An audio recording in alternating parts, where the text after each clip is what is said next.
l'activité. Donc le devenir économique, troisièmement. Troisième étape.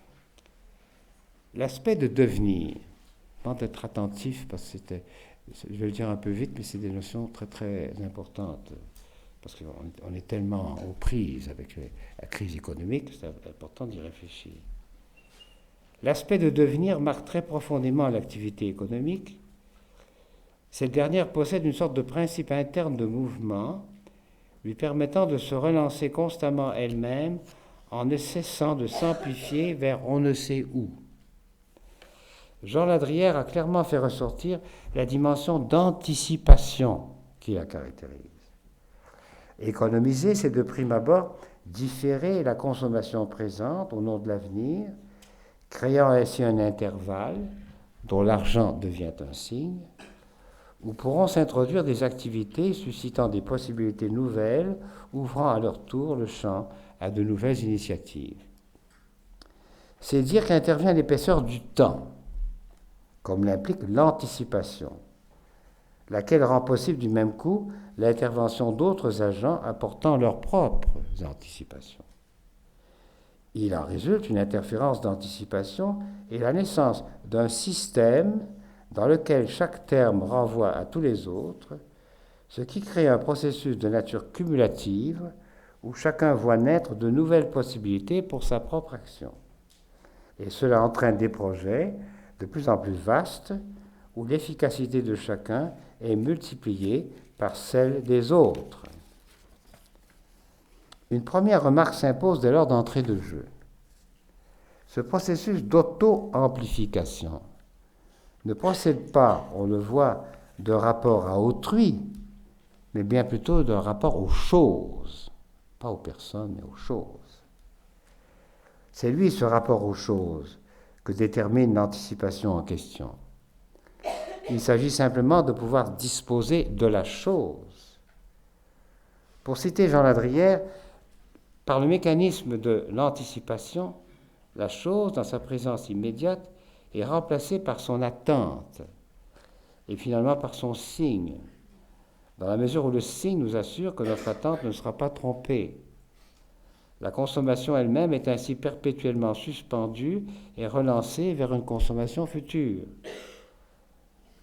Fin de citation. Le lien à autrui n'est donc pas directement à elle ou lui en tant qu'autrui, il n'est pas de sujet à sujet, d'un humain à un autre.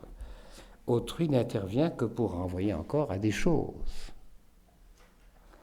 Il y a d'étonnant par suite à ce que l'ordre économique puisse révéler une apparente finalité interne qui peut faire en sorte que l'on s'abîme dans le mécanisme en spéculant, recherchant l'argent pour l'argent, la croissance pour la croissance, la production pour la production, selon un processus nihiliste aveugle sur lui-même.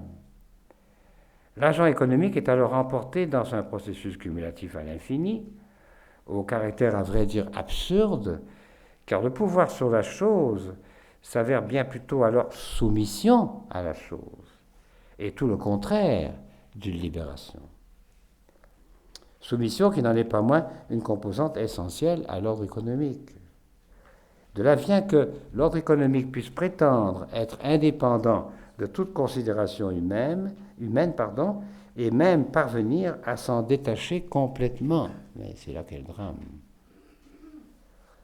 C'est bien ce qu'illustre justement en ce moment la crise alimentaire mondiale causée par un marché financier débridé et surdimensionné, comme l'a bien marqué l'économiste français François Morin, qui ajoute avec raison qu'il faudra un travail considérable d'éducation pour redresser la situation. Il n'empêche que ce même ordre économique, tout en représentant un rapport effectif aux choses, met néanmoins en œuvre indirectement, comme nous le disions, des relations interhumaines, indirectement. Il n'y a fort heureusement pas d'homme économique pur, pour ainsi dire, sinon sous forme d'abstraction. Dans l'activité économique comme ailleurs, dans les relations interhumaines relatives à la disposition des choses, l'être humain est forcément présent aussi comme conscience, laquelle est exigence de liberté et d'amour autant que d'intelligibilité, c'est-à-dire dans les trois cas, d'ouverture vers d'autres infinis, tous trois chargés, ceux-là, de sens. L'infini de la liberté, l'infini de l'amour et celui de l'intelligibilité, tous trois chargés, eux, de sens. L'activité économique offre à cet égard des médiations concrètes, un domaine d'incarnation à l'ordre éthique, accordant toute la place, à condition d'accorder toute la place qui leur revient à la justice distributive et à la justice sociale, ainsi qu'au don et au principe de gratuité comme expression de fraternité. Force est de constater plus spécifiquement que le processus d'universalisation, le mouvement cumulatif qui l'habite, comme nous venons de le constater, est appelé à créer entre les participants, ou pourrait créer entre les participants, une solidarité effective et l'avènement d'une société universelle, ce qui appelle à son tour une nouvelle médiation, la médiation politique. En un mot, seul un élargissement de la raison animé par l'amour d'autrui, seule une vision toujours plus lucide et un élargissement de la raison, je pourrais parler de ça dans la réponse aux questions, animé par l'amour d'autrui, seule une vision toujours plus lucide et de mieux en mieux partagée des fins de l'être humain comme tel pourrait permettre d'espérer combler l'écart dont je parlais entre l'économique et l'éthique et contribuer ainsi au développement vrai et intégral de l'être humain.